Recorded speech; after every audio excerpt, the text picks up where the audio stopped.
The game football in the United States is the most popular sport in the United States. It is played by over 250 million players in over 200 nations. It is played all over. There's 1.1 million high school football players and about 70,000 college football players.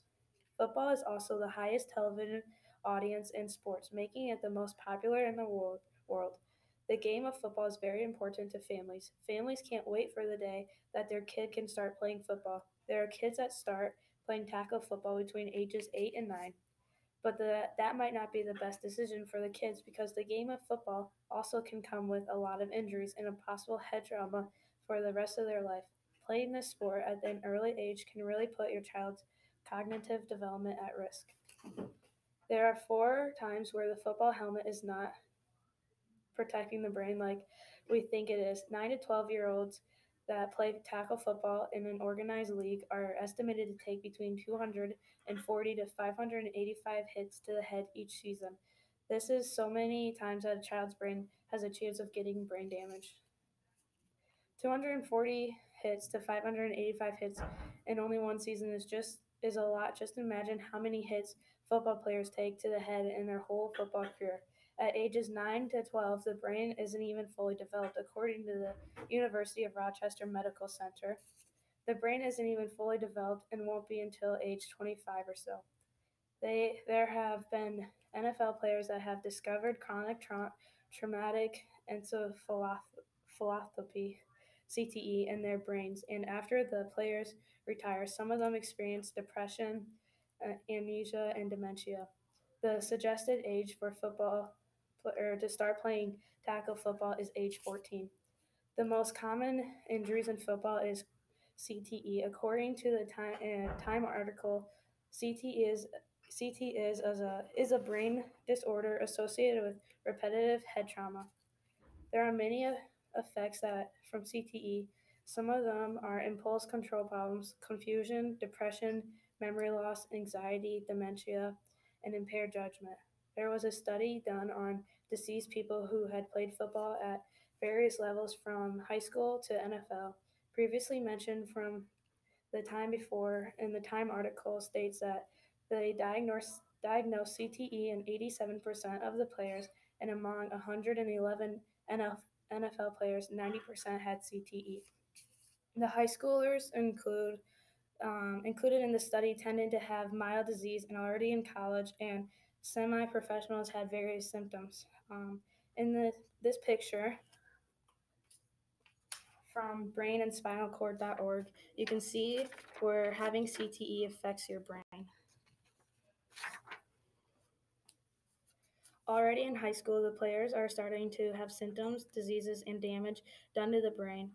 The high schoolers that have been playing tackle football since they were in third grade, if they would have waited to start playing tackle football to at least age 14, that would lower their chances of getting the disease. Another study was completed by Boston University. According to Reader's Digest, Boston University analyzed the long-term side effects that contact football had on 214 former players.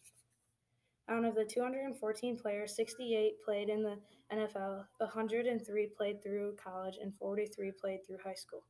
The researchers found that the participants who started playing before the age of 12 experienced doubled instances of clinically evaluated depression scores and risk of problem and behavioral regulation, apathy, and executive function. Reader's Digest also stated that the brain is going through this incredible time of growth between the years of 10 and 12. And if you subject the developing brain and repetitive head impacts, it may cause problems later in life. There are many people that are starting to see why it is so important for your children not to play tackle football before the age of 14. There was a survey conducted by University of Massachusetts Lowell Center of Public Opinion Research, and 78% of the American adults do not think it is appropriate for children to participate in tackle football before the age of 14, and 63% believe it is either certainly or probably false that tackle is a safe activity for children because before they reach school. By making the age of play to play tackle football be 14, you are not taking away the opportunity to play football from children. Many programs and schools have switched over to playing flag football for anyone under 14.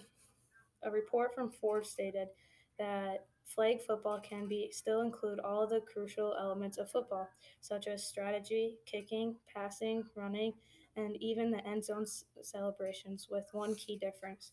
There would be no hitting, tackling, or using a, your head as a battering ram. In flag football, if you want to stop someone who has the football, you just simply pull off their flag from their waistband that they would be wearing. By playing flag football instead of tackle football, you are eliminating the tackle and targeting with your helmet. You still wear a little foam like helmet during the flag football for protection of the head in case you dive or happen to fall. In conclusion, it is very important to take care of your brain, especially when it is still in its development stages before the age of 14 and even after your brain is developing and growing, so you would be putting your brain at risk to ruin the developing stage by playing tackle football before the age of 14. By playing tackle football, you are putting yourself at risk in getting brain damage or CTE. There are other ways to play football and be involved in the sport before the age of 14, like playing flag football. My school has switched over to playing flag football for the younger kids. 9 to 12-year-olds that play tackle football in an organized league are estimated to take between 240 to 585 hits to the head each season. If we can lower the number of hits a football player gets in their football career, we can lower the chances of the player getting CTE. It is very important to protect your brain, especially in the developing stages, and that's why it is important to wait to play tackle football until age 14.